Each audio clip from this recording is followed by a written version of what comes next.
যখন কিনা ওই হিন্দু তোমাকে ফুসলাচ্ছে, আমার বোন, ওই অমুসলিম তোমাকে ফুসলাচ্ছে, ওই টাকাওয়ালা তোমার পিছনে টাকা খরচ করে তোমাকে ফুসলাচ্ছে, তখন তোমার ইমানের দাবি হলো ইমান বাঁচানো, আমল বাঁচানো, ইজ্জত বাঁচানো। তুমি কি ইজ্জত বাঁচাচ্ছ, ইমান বাঁচাচ্ছ, আমল বাঁচাচ্ছ, নাকি তার প্রলোভনে পড়ে যাচ্ছ? এরপরে সম্পর্ক করে, কেমন সম্পর্ক? ছেলে আর মেয়ে, অবৈধ সম্পর্ক আছে না নাই? প্রেমের সম্পর্ক। আর এখন এই প্রেমের সম্পর্কের পর্যায়টা এমন চলে গেছে যে আগে তো ধর্ম, জাত, পাত এগুলোকে বাছাই করতো, এখন এগুলোও বাছাই করে না। বিশেষ করে বিধর্মী কিছু আছে, এই যে হিন্দুদের মধ্যে এই প্রবণতাটা যে হিন্দু ছেলেরা মুসলিম মেয়েদেরকে ফুসলেয়া ফাসলেয়া তাদের প্রেমের জালে ফাঁসাইতেছে। রাস্তাঘাটে দেখবেন, পত্রিকা দেখবেন, আপনারা দেখবেন, আল্লাহ, ইমানদারের ইমানি গায়রত কোথায় চলে গেছে। গতকালকের ঘটনা, এই যে গাজীপুরের কোন জায়গায় এটা, কাপাসিয়া না শ্রীপুর, শ্রীপুর সম্ভবত, শ্রীপুরে দেখলাম মাদ্রাসায় পড়ুয়া একটা মেয়ে, 13 বছর, এই মেয়েটাকে হিন্দু যুবক 2 জন তুলে নিয়ে লাগাতার 3 দিন ধর্ষণ করেছে। আমাদের এই যে অবস্থা, এটা তো ধর্ষণ করেছে, এটার তো অবশ্যই বিচার হতে হবে। এটার বিচার আমরা চাই, এটার দৃষ্টান্তমূলক বিচার হতে হবে। খালি ধর্মের আবরণ দিয়ে গ্যাঞ্জাম লাগতে পারে, একটা বিশৃঙ্খলা তৈরি হতে পারে, কেউ এটা ষড়যন্ত্র করে দেশের মধ্যে অস্থিতিশীলতা তৈরি করার জন্য অপচেষ্টা করছে। এই সমস্ত বাহানা অনেক হয়েছে। এই সমস্ত বাহানার বিরুদ্ধে ধর্মের বিবেচনা বাদ দিয়ে সে অপরাধী, এই অপরাধীর হিসাব করে এই 2 জনকে একেবারে দ্রুত ফাঁসি দিতে হবে। আমরা বারবার বলি যে ইসলামী বিধান মতো আপনারা এই ধর্ষণের বিচার করেন, কিন্তু করবে না। কারণ ঘুরে ফিরে ইউরিদুনা আইয়াতাহাকামু ইলা তাগুত, তাগুতের বিচার ব্যবস্থা, আল্লাহ ছাড়া অন্য কিছুর বিচার ব্যবস্থাই আমরা চাই, ওটাতেই আমরা সন্তুষ্ট। আর এই যে তাগুতের বিচার ব্যবস্থায় সন্তুষ্ট হওয়ার কারণে আজকে আমাদের মায়েরা, আমার বোনেরা, আমার সন্তানেরা, আমাদের কন্যারা আজকে তাদের জান মাল নিয়ে, ইজ্জত নিয়ে নিরাপদে রাস্তায় চলাফেরা করতে পারে। আল্লাহ আমাদের সবাইকে বুঝদান করে। একজন মেয়ে এসে লিখতেছে, আমি ফেসবুকে একটা স্ট্যাটাস পেলাম, এটা একজন মেয়ে এসে পরামর্শ চাচ্ছে যে আমি মুসলিম, সম্ভবত ডাক্তার হবে, পাশে আরেকজন ডক্টর, সে হিন্দু। তো এই হিন্দু ডক্টর, তার সাথে এমন সম্পর্ক হয়েছে যে 2 জনের সম্পর্ক হতে হতে শারীরিক সম্পর্ক সব হয়েছে এবং তারা নিজেরা বিয়ে করে একসাথে বসবাস করা শুরু করেছে। এখন সে বলতেছে যে আমি কোনোভাবেই তাকে ছাড়তে পারছি না, কেন?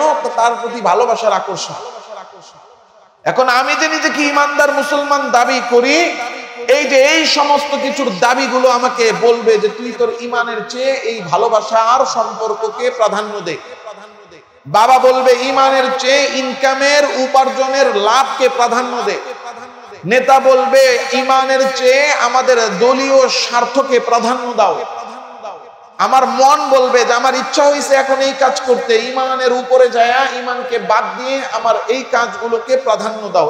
এগুলোর দাবি, এই সমস্ত জিনিসের ইচ্ছার দাবি, সম্পর্কের দাবি, দুনিয়ার চাহিদার দাবি, কামনার দাবি, সমাজের দাবি, সম্পর্কের দাবি, এগুলো হলো এক দাবি। আর ইমানেরও দাবি আছে না নাই?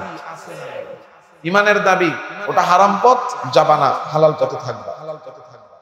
ওটা হারাম সম্পর্ক করবা না। ইমানের দাবি, এই আমল ছাড়বা না।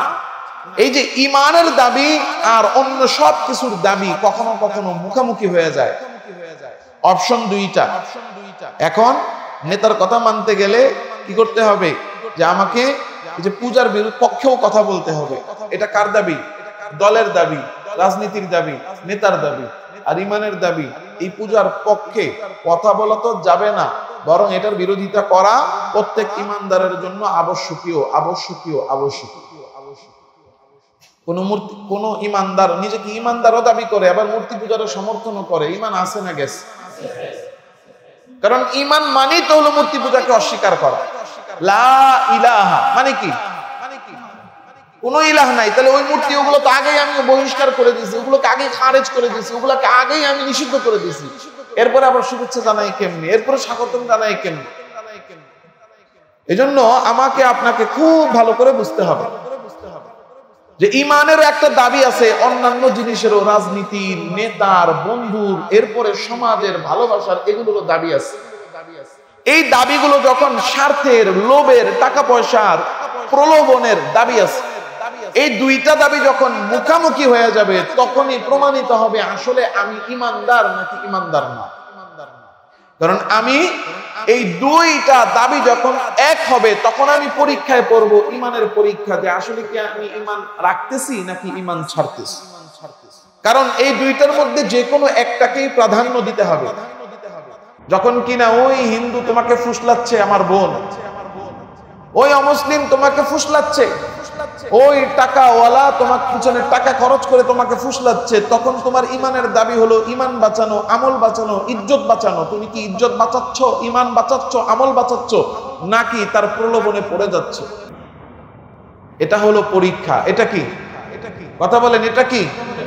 তুমি দেখতেছো যে তোমার নেতা অপরাধ করেছে, তোমার রাজনীতির দাবি যেমনি হোক তার শেল্টার দাও, তার পক্ষে বলো, তার অন্যায়কে ন্যায় বানানোর চেষ্টা করো, তার হারামকে হালাল বানানোর চেষ্টা করো। এটা তোমার রাজনীতির দাবি।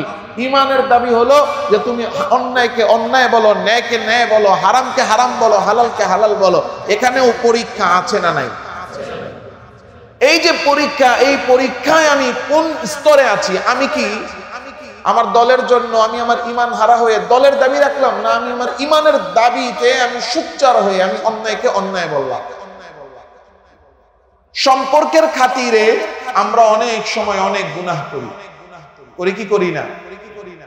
উনি বলেন যে অনুষ্ঠান, মেয়ের বিয়ের অনুষ্ঠান করতাম না, কিন্তু মাইনসে কি কইব, মাইনসে কি কইব। এই যে মাইনসে কি কইব, ওই যে আমি বলি না কোরবানি ঈদের সময় একটা কথা বলছি যে আমরা অনেক কাজ করি দুইটা কারণে মৌলিকভাবে। একটা হলো ইজ্জত বাঁচাইতে, আর একটা হলো ইজ্জত বাড়াইতে। ইজ্জত বাঁচানোর উদ্দেশ্যে আর ইজ্জত বাড়ানোর উদ্দেশ্যে অনেক সময় এমন কাজ করি যে এই কাজগুলো ইমানের বিপরীতে চলে যায়। মানুষে কি বলবে, এই যে মানুষে কি বলবো চিন্তা কইরা যে আমরা কাজগুলো করছি ইমানের বাইরে। ইমানের দাবি হলো যে মানুষ কি বলবে এটা চিন্তা করা না, ইমান কি বলে এটা চিন্তা করা। আমার ইমানের দিকে, এটা আল্লাহ তাআলা রব্বুল আলামিনের একেবারে স্পষ্ট বিধান। আল্লাহ তাআলা রব্বুল আলামিন বলছেন যে তোমার, আল্লাহ তাআলা যে কোরআনে কারিমে বলেছেন যে যদি বেঈমান হয় তাহলে বাবাও আমার ভাই না, আপন না, ভাইও আমার আপন না, আমার বন্ধুও আমার আপন না, দুনিয়াতে কেউ আমার আপন না যদি সে বেঈমান হয়। এখন আমি প্রাধান্য কি ঈমানকে দিচ্ছি না আত্মীয়তাকে দিচ্ছি? দিতে হবে কাকে? প্রাধান্য দিতে হবে কাকে? কেউ যদি ঈমানকে বাদ দিয়ে, আরে আমার ভাই তো সে যা বলছে করে ফেলি, আমার বাপই তো যা বলছে করে ফেলি, আমার মাই তো যা বলছে করে ফেলি, এই যে প্রাধান্য দিলাম, আমার স্ত্রী তো বলছে দাড়ি রেখে ফেলি, হারাম কামায়া ফেলি, তাহলে আমি ঈমানের চেয়ে তাদেরকে আমি কি করলাম? প্রাধান্য দিলাম। আল্লাহ তাআলা রব্বুল আলামিন বলছেন এটা যারা করবে তাদের ব্যাপারে আল্লাহ তাআলা রব্বুল আলামিনের কঠিন হুঁশিয়ার, সুস্পষ্ট ভাবে বলেছে যে ঈমানের উপরে অন্য কোনো কিছুকে প্রাধান্য দেওয়া যাবে না। يا أيها الذين آمنوا لا تتخذوا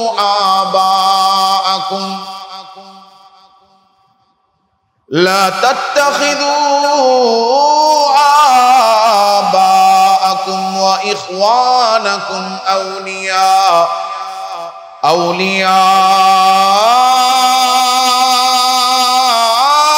إن استحبوا الكفر على الإيمان।